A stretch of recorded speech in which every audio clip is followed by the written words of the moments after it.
me great pleasure to introduce our very special guest, Shobhan Bantwal.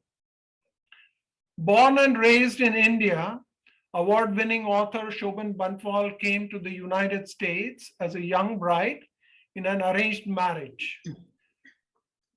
Bantwal's six novels of multicultural women's fiction with romantic elements have been branded as Bollywood in a book.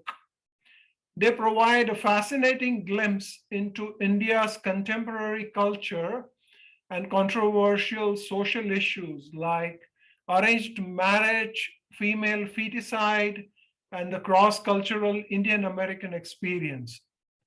Her debut novel, The Dowry Bride, exposes the dowry abuse still present in modern-day India and went on to win the Golden Leaf Debut Novel Award. The Unexpected Son, a captivating tale of one woman's return to India, the place where she lost everything and now has everything to gain, earned the 2012 National Indie Excellence Award. The Forbidden Daughter, also set in India, deals with the issue of gender selective abortion. Bantwal's articles and short stories have appeared in The Writer, Romantic Times, India Abroad, India Currents, Little India, and New Woman. Shobhan lives in Phoenix, Arizona, with her husband Prakash. So welcome to this event, Shobhan, and thank you very much for talking to us. To start off, I would just like to ask you a question. Can you tell us a little bit about yourself growing up in India? Sure. First of all, thank you very much for the warm welcome and the generous introduction, Rajesh. I am humbled and honored to be a guest on your Writers Live show. I know you've had a long list of New York Times bestsellers and USA Today bestsellers and some very, very famous names in literature. So I am truly, grateful that you have invited me to this event today. Thank you very much to all of the people who have joined in today. It's, I'm grateful that you have taken the time out of a busy schedule on a Wednesday evening to join us. Having said that, I will see how I can answer your question, Rajesh. I was born and raised in a small rural town called Belgaum. It's a small town in the state of Karnataka, and it is very much close to the border of another state called Maharashtra to the north. And when I was growing up there, it was a very small rural town. Everybody knew everybody else. My father was an ophthalmologist there. And I believe when I was born, he was probably the only ophthalmologist in town. So most of the people knew him because, you have eye ailments from pink eye to cataracts and blindness, so everybody came to him for any eye ailment. So people knew us. I was number 4 out of 5 sisters. We grew up in a very conservative Hindu family, and being 5 girls in a family is not easy, especially in a male-oriented society like India. My poor mother had to put up with a lot of abuse from various people in the family because she had produced girls and not a single boy. And but all of us fortunately turned out to be good kids, so my parents had no problem with that. Now the thing is, being in a conservative family, girls are expected to behave a certain way. You have to be good little girls. You are to be seen and not heard all that much. Unfortunately, I was the black sheep of the family. The other 4 sisters were really good little girls. They were quiet, they were studious, they were very compliant, they were obedient. I was none of those things. And, I often wondered if my parents had picked up the wrong kid from the hospital, because I was just so different from all my sisters. I was very opinionated. I had an opinion on practically everything since I was a young child. All my sisters loved school. I did not like school. I felt it was, a little restricting. I wanted to play outside in the sun. I wanted to be on my bike. And that was another thing, riding the bike. I was the only child in amongst the 5 girls who learned how to ride a bike. And my father, who was very old fashioned, did not approve of his young girl roaming around Belgaum on her bike. I used to like to climb trees. I was a tomboy. So I wanted to do what the neighborhood boys were doing and not what the neighborhood girls were doing. So I was climbing trees. And I remember one time when my mother said to me, "You wear a skirt and you climb up a tree and all the boys are standing down there. Aren't you ashamed of yourself?" And I hadn't thought of it that way, honestly. I hadn't thought of the fact that I was the girl climbing a tree and all the boys were down there. But hey, that was who I was. We went to a Catholic school, my sisters and I, because although we were, my mother was a devout Hindu and very religious, my father not so religious. But the only way we girls could get a good education in English was to go to the local convent school, and that was the only English medium school we had. So that's where we went. So we learned a lot about the Bible. Our classmates came from a variety of backgrounds. There were all kinds of religions there, and we had friends from different religious denominations. And it was never a matter of, friction of any kind. Our parents raised us to be good people, kind people, honest people, and it didn't matter what religion anybody was. But school, I felt, like I said, a little restricting. I did not like a lot of homework. I did not like a lot of study. So I was a mediocre student until I finished high school. And it was an all girls school. And I kind of thought it would be nice to be in a co-ed environment because we would know how to handle boys. But going to college was great. It was so liberating. It was so different. You were not expected to be in class every day. If you cut class one day, nobody questioned you. The professors didn't punish you for it. They didn't question you about why you were not there.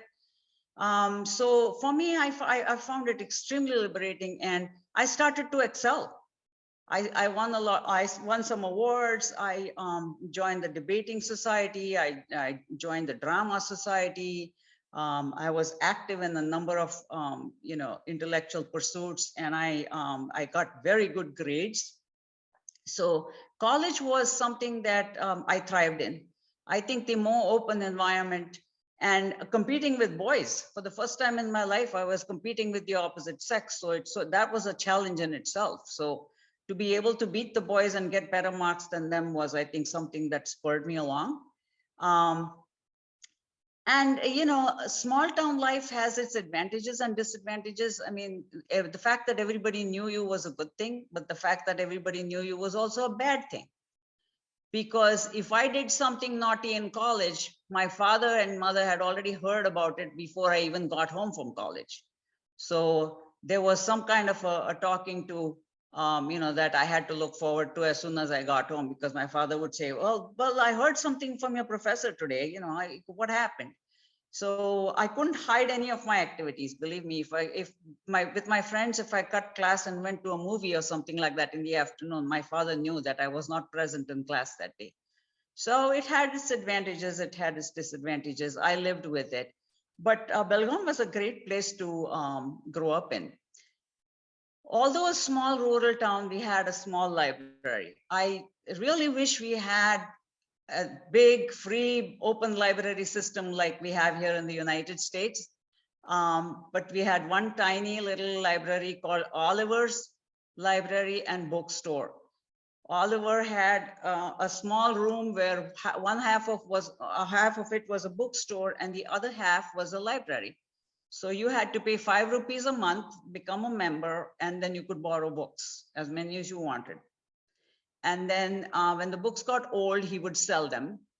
And then when his inventory got sold, once or twice a year, he would go to Bombay and Delhi and come back with a whole boatload of new books. And we kids couldn't wait for him to come back because he would close the library during that week when he was away to buy the books. And, you know, my sisters and I would be very anxious for Oliver to come back so that we could have a new supply of books. But our mother was a voracious reader, so she encouraged reading in the house. My mother was an amazing woman. She was married at 14, but she was fluent in 5 languages, very well read. She was lucky that she grew up in a very privileged family because her father was a Supreme Court judge in the state of Karnataka. So he was the Chief Justice, actually. So she grew up in a household where, you know, she could go to a good school, even if it was just up to high school that she went before marriage. She got the best education anybody could get in India in those days. So she was very fluent in English. She loved reading novels. She loved reading nonfiction. And she instilled that love for books amongst all of us. And, you know, I finished my college with honors, and then I got a master's degree after that. And I stood first in my class for the master's degree in sociology. The subject I picked was sociology because that was of interest to me. And I had, right after that, I had a job offer from a major bank and a place in a PhD program in sociology in Delhi. But then, you know, I took neither of those because fate intervened. And that's where my life in India ended. So how did you end up moving to the United States? I ended up in the United States because I married a guy who lived in the United States. Like I said, because of the job offer and the PhD program, I was trying to weigh my choices, but my mother decided that I was 22 years old and it was time I got married. And when I said I don't want to get married yet, her answer was, you can get married and go to the United States and you can do your PhD, you can work for a bank there. But she said, good bachelors don't grow on trees. So here's a very eligible bachelor. It's typical Indian, and you would know this too. You know, you're 22 years old, you get married, and then you pursue your ambitions if your husband is okay with that. So I met my husband Prakash. He used to live in the United States at the time, and he had come down to India to get married. So we met, and 2 days later, we were engaged, and 10 days later, we were married. So we were basically strangers married to each other. It's not a news story for a lot of Indians who, you know, who are in this group, but it is unusual for Indians, people who are not Indians, and they come from a different culture. So where you meet somebody and then you fall in love and then you get married. And when many of my non-Indian friends ask me, how could you even say yes to getting married to a stranger? I always tell them, well, if the stranger is a good person, you can learn to fall in love. And in our Indian custom, we get married first and then we fall in love. It's not the other way around. And so that's how I ended up in the United States. Thank you. That's amazing. So exactly what inspired you, or who inspired you to start writing? Well, I would say it's more than who, it's what. After coming to the United States, I was not working for a little while because my husband was traveling a lot and I wanted to travel with him before we settled down and had a family. So the first few years I didn't work, but then I joined a second master's degree program in public administration. And by that time we had a daughter. We have one daughter, and she was about 2 years old when I decided I wanted a second degree. So I joined a public administration program. And while I was studying, I was not working as such. I used to take up part-time work here and there. After that, I worked for many years. And then we became empty nesters somewhere around 2000, the year 2000. And Prakash used to travel quite a bit for his work. So my evenings were getting a little lonely. And in 2002, his company put him on a project that would keep him out of the house every week, Monday through Friday, which meant 5 days a week. I was alone in a big house all by myself.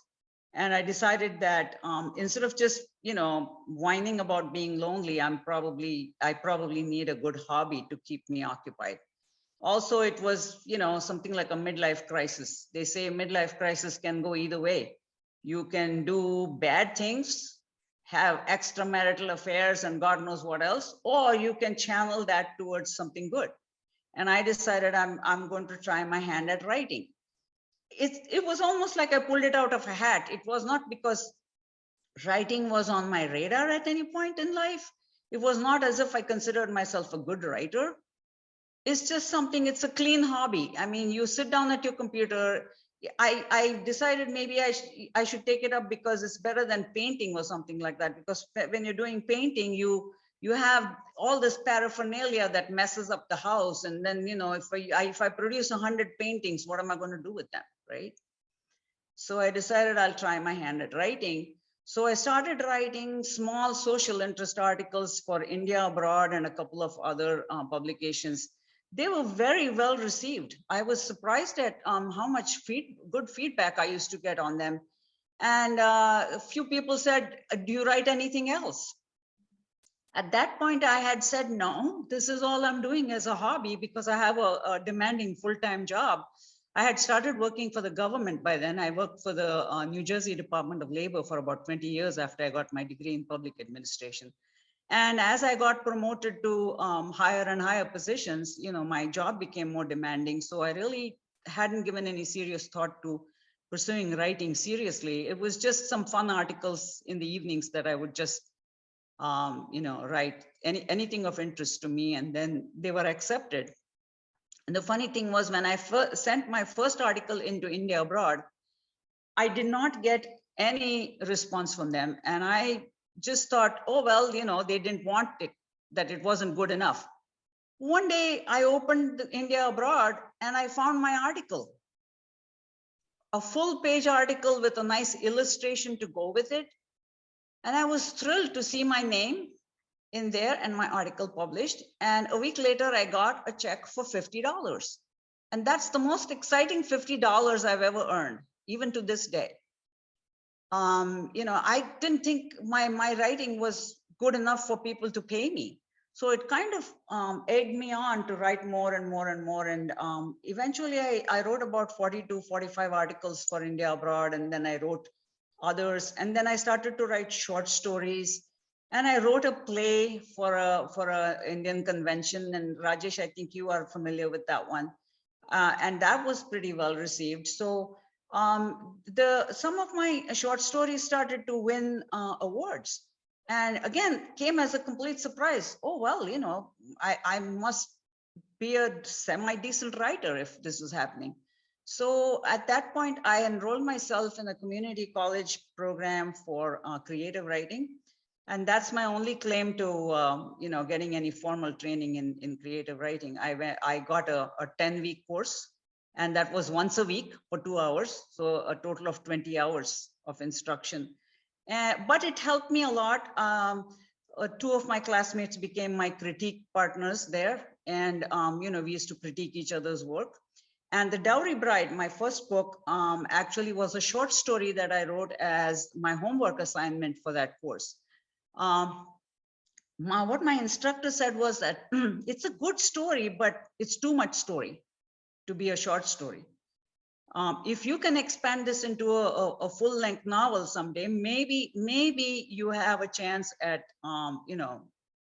being taken seriously by publishers and literary agents. So I put my mind to it, and very, very, very slowly I started to write a little bit every day, and my critique partners and I would sit down and hash it out.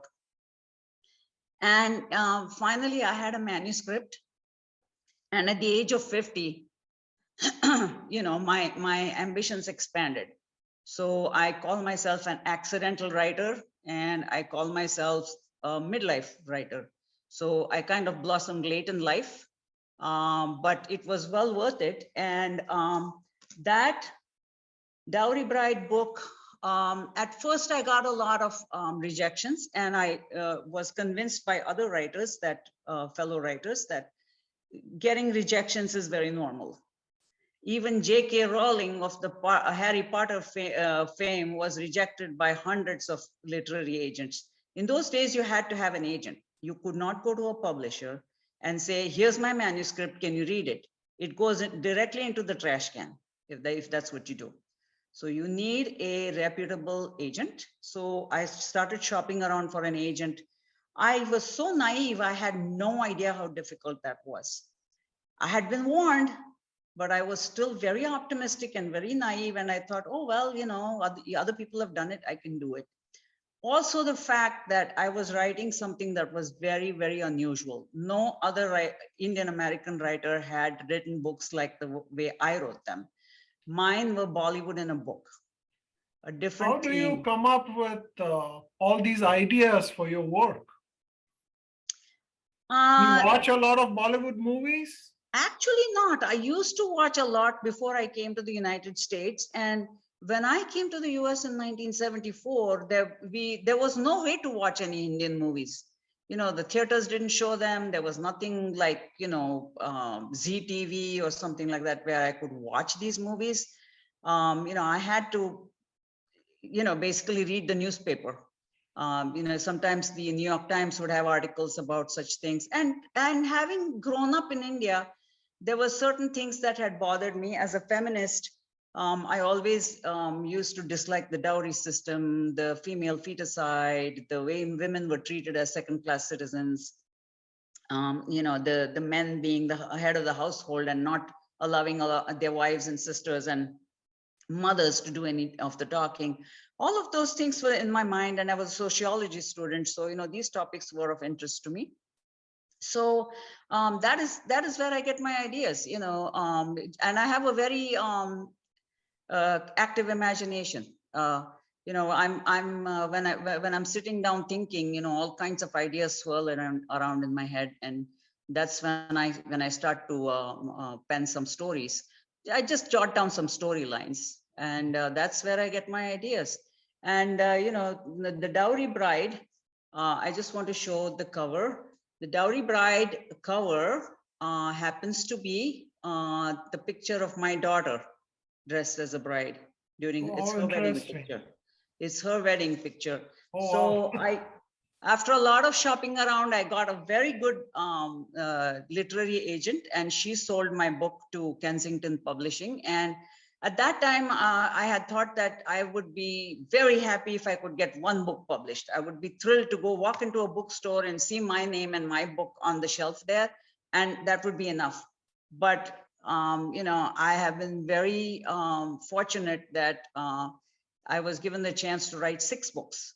And actually, I was the one who put a stop to it because I wanted to stop writing. Otherwise, I probably would have had 10 more books because my publisher was very happy with the way my books were selling and they wanted to give me more contracts. But, I decided not to write too many. 6 was good. Mhm. Our library, at the Palm Beach County, currently has The Forbidden Daughter, The Sari Shop Widow, The Full Moon Bride, and The Reluctant Matchmaker Uh-huh. that can be borrowed from our catalog. And if I'm brand new to your work, Uh-huh. which of these novels would I read first? Any one of them would be a great read. As I said, they're called Bollywood in a book for a reason, because they provide a unique window into Indian culture, a different kind of a peek into Indian culture. Because until I started to write these books, most Indian American authors wrote very, very serious novels. They wrote, literary books that were a slice of life, and very serious books.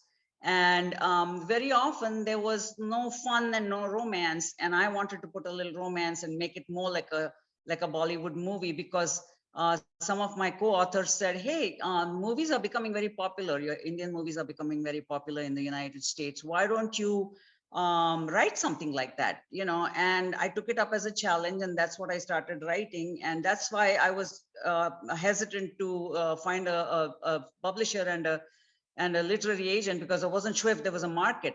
And I knew that people would be interested in reading something like this, but getting that foot in the door was difficult.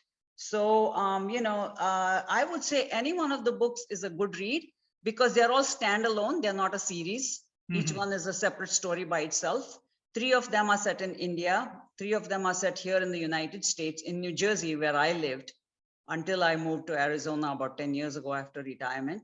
So any one of them would make an interesting story. There's drama, there's intrigue, there is romance, and I'm a hopeless romantic. In fact, a lot of my non-Indian friends say to me, if you had an arranged marriage, how can you be a hopeless romantic? I mean, a romantic arranged marriage is just an oxymoron. And I said, no, there's plenty of romance in arranged marriage. A romance is something that you can create for yourself.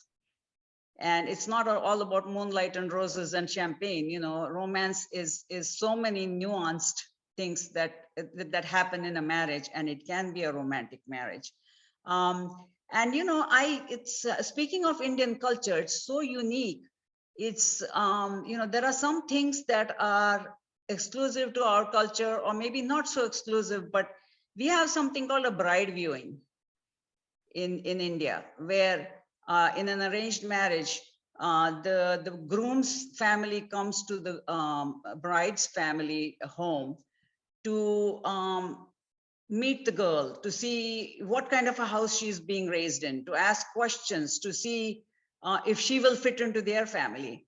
And that is quite unique to our Indian culture. And that I have described in this book of mine called The Full Moon Bride. And if it's okay with you, Rajesh, I will read a passage from that. Yeah, please do. Please This do. is the story of a young woman who lives in New Jersey. She's a very, very successful attorney, but she has got an inferiority complex about the way she looks. She thinks she's too dark-skinned, that she's too heavy.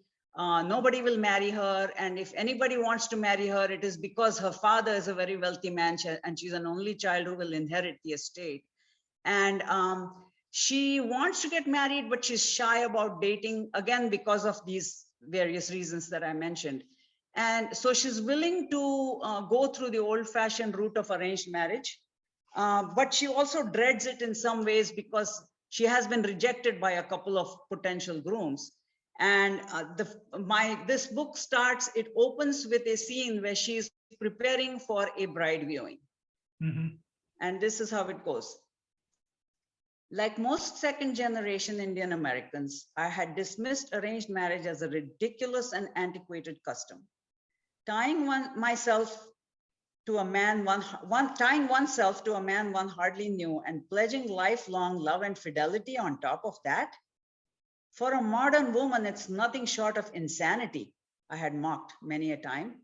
But after reaching adulthood and realizing that everybody in my big South Indian Telugu family was married in this fashion and looked utterly content, I figured I'd even give arranged marriage a try.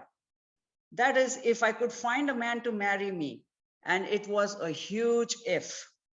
So far, I'd acquired an Ivy League education and moderate success as a big city attorney. But I'd come up empty in the marriage department, perhaps because I distanced myself from the madness of the dating scene. If it weren't for the fact that I really and truly wanted to get married, I wouldn't have ventured into old-fashioned Indian form of torment called bride viewing. Fortunately, it wasn't as bad as it was in India, where girls were often put on display and expected to tolerate their potential in-laws' scrutiny like cows at a cattle auction.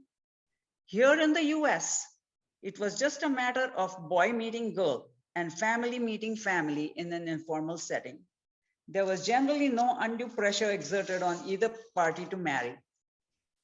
But convention required them to be polite and respectful of each other. However, the system was biased in our male worshipping culture. The respect shown by the girl and her parents to the boy and his family often bordered on sycophantic. At the moment, standing before the oval mirror in my elegant bedroom with its honey oak and pastel furnishings, I gave myself a once over. In spite of the clever use of cosmetics, the face staring back at me seemed rather plain. Ordinary nose, full mouth, curious eyes fringed by dark lashes and tweezed eyebrows.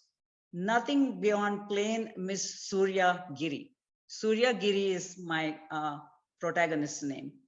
Being the potential bride in yet another bride viewing was hardly pleasant. The mild fluttering in my tummy was gradually escalating into an anxiety attack at the thought of meeting one more eligible man. With a damp palm pressed against my belly, I waited for my bachelor and his family to arrive. I stood in my bride viewing finery, the whole 9 yards, or in this case, 6. The sari happened to be 6 diaphanous yards of silk, soft, glossy South Indian silk. My suitor and his family were coming all the way from Kansas City, making the occasion all the more unnerving. Looking outside the picture window, I contemplated if I should make a quick and silent escape into the backyard. The weather was perfect. Mom's lovely impatiens and marigolds were fat and bursting with vigorous colors. The pine trees in the distance looked cool and darkly forbidding, but no more forbidding than what perhaps awaited me in the coming hour. Fleeing was tempting, but I couldn't summon the courage to do it. In fact, I'd never had the stomach for it. Good Hindu girls didn't indulge in blatant disregard for convention. Conformity and duty to family above all else were deeply embedded in our DNA. All the Americanization in the world could not and would not eliminate what was intrinsic to our Hindu psyche. Oh, that was fabulous. Thank you very much, Shobhan.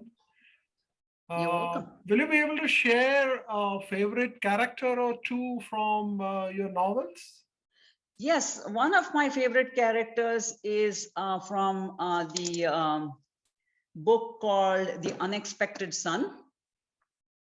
And the reason is my protagonist at this point, when the story opens, is a middle-aged woman. And when I wrote that book, I was a middle-aged woman. So I could kind of relate to her in many ways that I could not relate to my younger other single heroines. She's happily married and she discovers that one of her youthful indiscretions had produced an illegitimate child in India. And now after 30 years of silence, that child who was adopted is seriously ill and needs her help.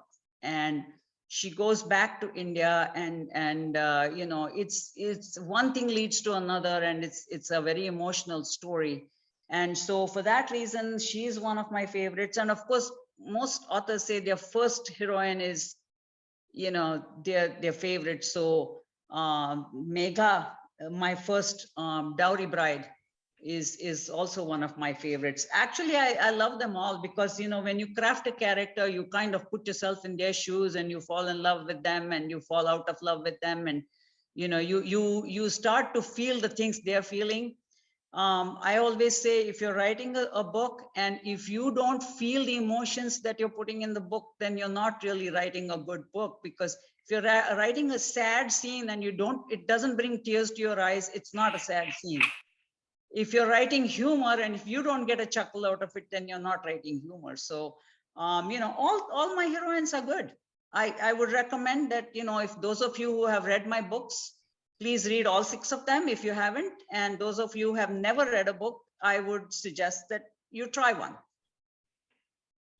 All right. Could you describe a little bit about, you know, what kind of research goes into each of, you know, those books?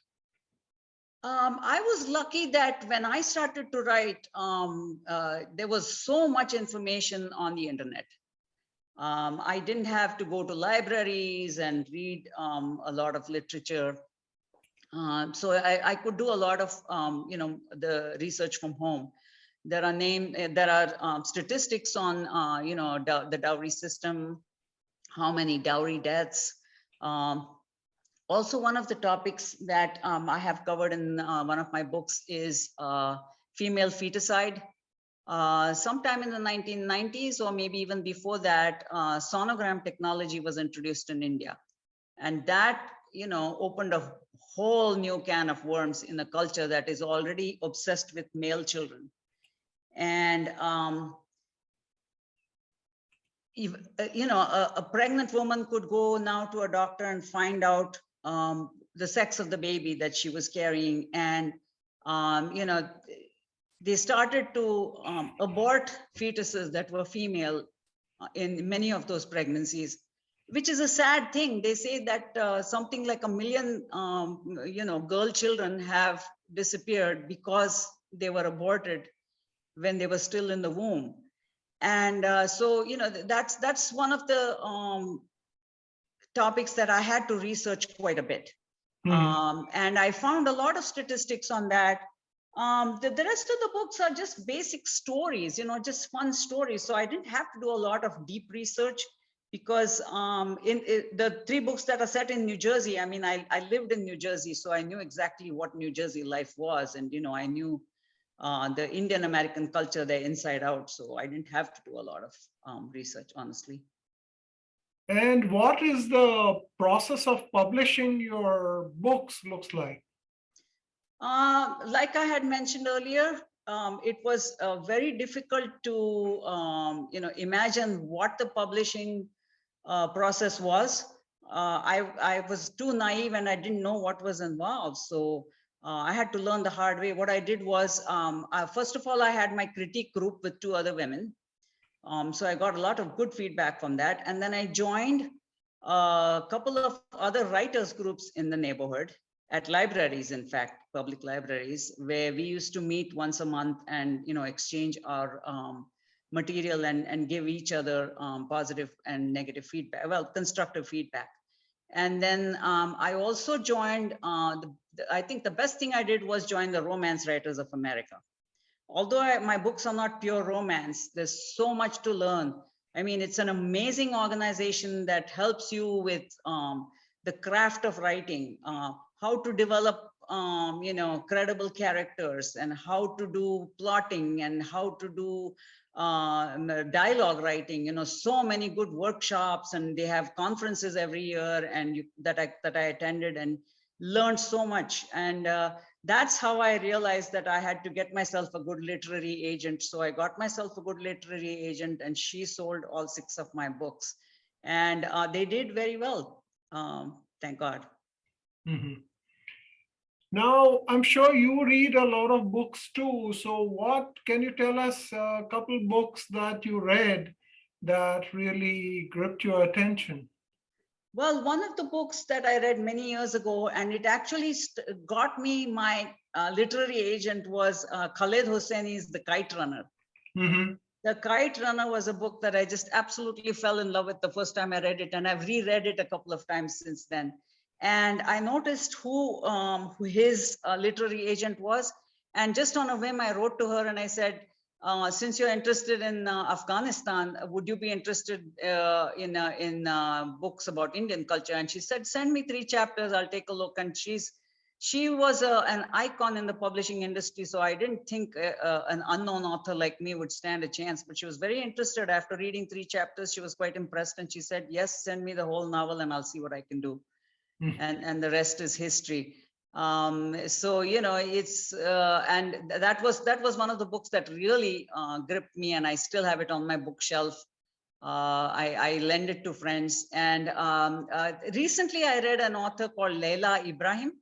Leila Ibrahim has got a series of books, and I've read 2 amongst the series. One is called Mustard Seed, and the third one is called Golden Poppies.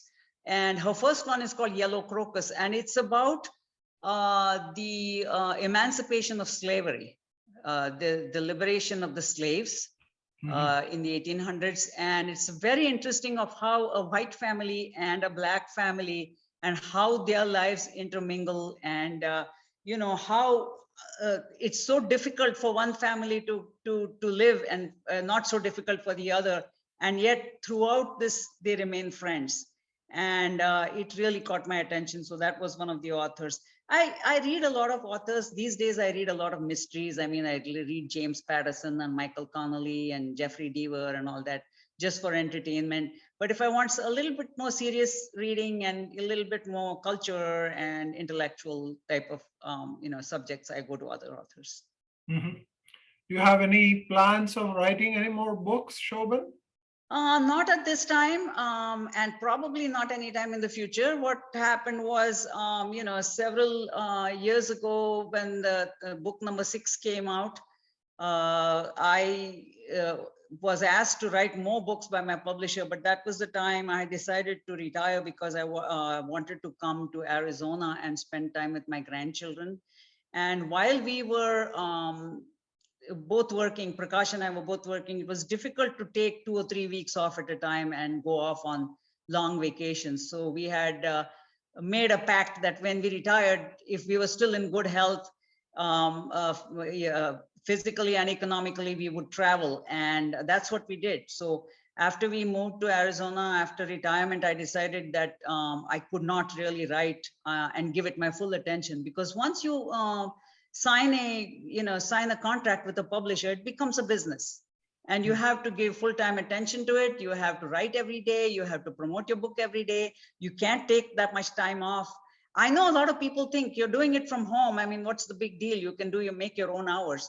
Yes, you can make your own hours, but you still have to put in 8 to 10 hours every day, diligently so. And I can't just pack my bags and go off to a trip to Europe or Australia or something like that when I feel like it. I also have been enjoying our grandchildren for the last 11 years since we moved here, and I have not regretted stopping writing for a moment, because it's been worth it. But who knows? I never say never. The writing bug might bite me again. Thank you very much. It's been a wonderful conversation, Shobhan. Thank you. And at this time, I have unmuted and allowed the participants to start their own video. So if any one of the participants have any questions or would like to share anything about the books that you have read by Shobhan, I will encourage you to unmute yourself, start your cameras, and please go for it. Who wants to go first? Can I? Shobhan, Sure. this is Shivdev Baikar from Los Angeles, and thank you for sharing your life and wonderful experiences for writing books. And I also belong to some book clubs and enjoy reading, but it's so wonderful to see and talk to a real author. It's a privilege. Thank you so much. Thank you, Shivdev. I appreciate that. I appreciate all the support that I get. I hope you come to the people. Sammelan. Are you coming to the Sammelan? So far, we have not made plans. In this COVID atmosphere, we are still a little bit leery about traveling on a plane. So we'll think about it. We'll certainly think about it. But I'm looking forward to your stand-up comedy too. Thank you. Thank you. I think Nirmala, you had a question.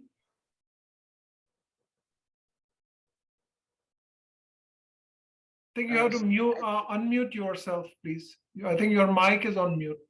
Okay. Am I okay now? Can you hear me? Yeah. Yes. This is Shobhan's older sister, Nirmala, Bangalore, and I'm very proud of her. Just wanted to say, I sent this note to many people, and some have registered, but a lot are, it's a working day, a working evening, so they probably will listen in later on. Thank you, Nimo. Thank you for the kind support. Nirmala, by the way, has been a big inspiration for me. She was a great writer ever since she was a child. She used to do freelance writing for a number of publications, good publications in India. And after coming here, she became a librarian, and she wrote books on library science and many journals. And so, she is my inspiration. Really, thank you. And Thank- Nirmala, this entire recording will be published on the Palm Beach County Library's website Okay, tomorrow. So you will be able to share it with anyone who was unable to join us this evening. mhm. If you go to pbclibrary.org and look for past events, that's where you'll find this particular recording. Okay. So you Okay. should be able to share it with your friends and also maybe share it on Facebook or anywhere else. Okay, thank you, Rajesh. Sure. I see Geeta Rao. Geeta, do you have Yes, a question? Shobhan, I am really very inspired and proud of you. I've read some of your books, not all of them, and they are so true to life that our age people have gone through in India and here. And it has been wonderful being with you. We are in Arizona, and you have been a great friend. Thank you very much. Thank you, Geeta. I appreciate the support and the kind words. And, hopefully we'll see you soon and, chat some more about my books. Yes, Thank definitely. you. Thank you for I see attending. today. Sunila who has turned on her camera. And I think, Sunila, do you have a question? Not a question. Congratulations, Shobhan, for the books that you have published. You're a sociologist. So am I. I'm a graduate of sociology. So the topics you have chosen are very dear to me. I worked in the social work field in Bombay and Uh-huh. also here in Canada with the children's aid, as we call it. Uh-huh. So all the social dramas that we face in real life, I'm very familiar with your topics. My question is, are you ever approached by a filmmaker to make movies? Because that seems to be a trend in our filmmaking now, bringing all the social topics in the limelight, And your topics really are appealing, but the best way of changing the society is through the books and the films. So I hope your books get chosen. From your mouth to God's ears, Sunila, there is an element of luck. Actually, I always believe there's an element of luck in getting published because there are so many talented writers out there, literally in the millions, and just a handful get the chance to get published. So there is an element of luck. It's like hitting the lottery. It's a matter of connection, Shobhan. Matter of connection. I will speak to my friend. A very dear friend of mine is Deepa Lagu, who is Dr. Sriram Lagu's wife. And she's in the film world. And I mean, we went to the university together. We were in Wilson College in Bombay together. Wonderful, wonderful. Any help will be most appreciated. Yeah, I'm going to so talk much. to her. Maybe if you don't mind, you give me the permission so that I can talk. Okay. You have my full permission. Feel free. Thank you very much, Jess. So Rajesh, can you just give me a little biodata on Shobhan so that I can, on my WhatsApp? Sure. Sure, we can do that. Yeah. And just to let you know, I shut down my website just very recently and my Facebook page. So if anybody wants to get in touch with me, it's just shobhanbantwal@gmail.com. Oh, thank you. That helps. That's, just pure, just very simple, shobhanbantwal@gmail.com. And just in the meantime, for the benefit of everyone, I pasted a couple links in the chat box. So if you open your chat box, you'll be able to see the entire Writers Live 2022 lineup, and you can register for any future events. You will also find some information about Friends of the Library and also the Pyramid Books website, where you will be able to purchase the books and also get some discount. And last but not the least, I have also pasted a link to the survey, and I will request all of you to please give us your feedback, because we would like to know how you enjoyed this event, and if there is anything that we can do here at the Palm Beach County Library System to improve these events and if there is any specific author that you'd like to see featured in this Writer's Live. So please use the survey link that is in the chat box. So I look forward to your feedback. So any more questions, please? So Shobhan Bantwal at gmail.com, right? Yes. Thank you, Shobhan. Thank you, So Sunil. Shobhan, I do see a comment from Hemu Kalle. He says, as always, I enjoy listening to Shobhan's talk. Thank you for making it available. Thank you to Hemu and Mamata for joining in. Oh, you're welcome. I don't know how to remove how to turn on the screen. So I just wrote a chat. Okay, I can hear your voice, so go ahead. Yeah, thank you, Mamata. You're Most welcome. appreciated. You're welcome. Yeah, and I know you forwarded the information to some of your friends, and they Yeah, also. they literally jumped on the Thank you. He's your follower. He's a great follower.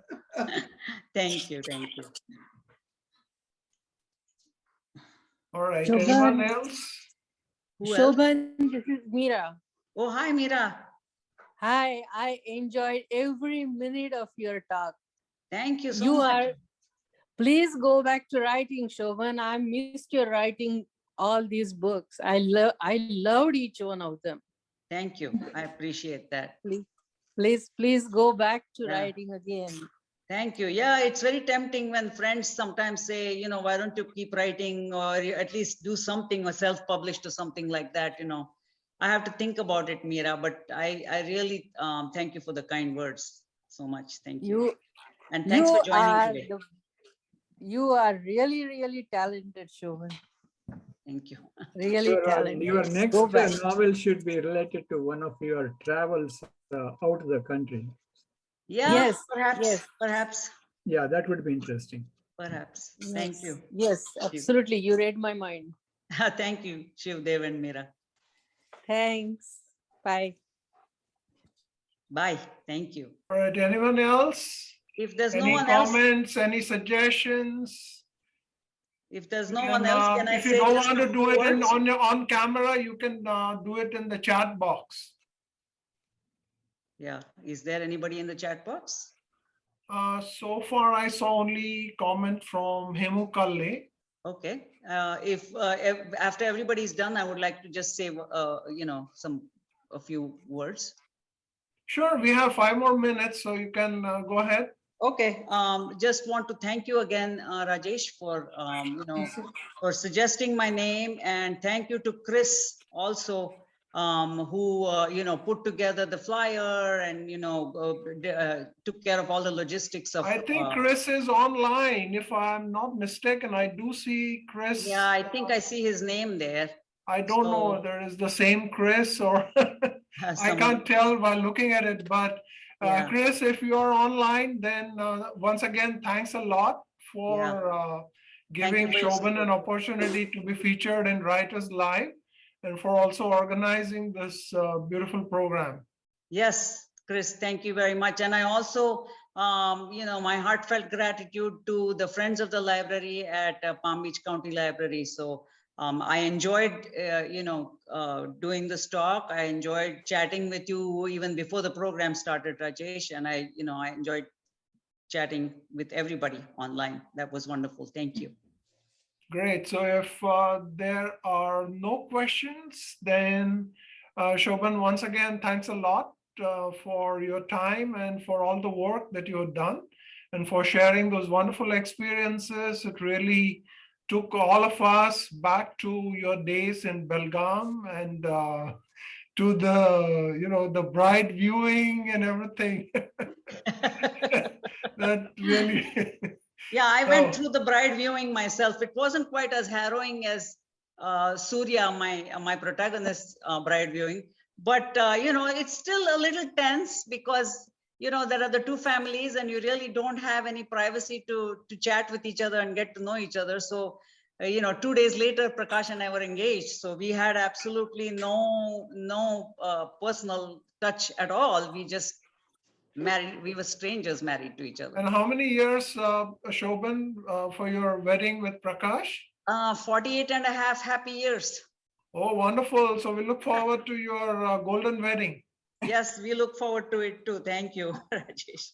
You Great. need to talk to the young people who are absolutely confused about this love and arranged marriages. Absolutely, And yes. can't make up their mind, and they remain unmarried for a long time, like 40, 45. It's a burning thing happening in my community in London, Ontario, in Canada, you know. And the mockery of the arranged marriages that they picture in their mind, and Yes. it gets into their soul, that it's no good. Yeah, and I keep telling them that, you know, there is romance in arranged marriage too. Yes, they don't It's see not that. something that, like, you know, love at first sight or something like that, but there is a deep love, that is deep caring, and there's deep commitment I know. that you find in arranged marriages. And so many of you here on this group have been in arranged marriages and perfectly happily married. So you know what I'm talking about. Me too. We have to convince them. Somehow we have to come up with some logic or some explanation, or people like you need to talk in, you know, I don't know let the books talk about it. Shobhan, I just want to add, Video ಬರ್ಬೇಕು. maybe you can talk now. Yeah. Again, this is Ram and Vasanti Oh, hi, Ram. Hi, Vasanthi. talking from Arizona. Uh-huh. We stole a march on you. We have been married for 5 years. 55 years. Excellent. Congratulations. And ours is also arranged marriage. Ours is also an arranged marriage. Uh-huh. More when we meet on Sunday. Yeah, we're meeting this weekend, so we'll chat about it. We'll compare notes. But I just want to add that a friend of mine, when she was in college, she was doing a research paper on arranged marriage, love marriages and arranged marriages. So she went interviewing a lot of people and all that. And then in the end, I asked her, so what was the result? What did you find? She said, you won't believe it. She said, arranged marriages last longer and they are better than so-called love marriages. Okay. So we've been married for 57 years now. Very nice. Congratulations to you guys too. Thank you. Like the confused younger generation, for them, when they meet and they date and everything is, the other person is everything after sliced bread. There's infatuation.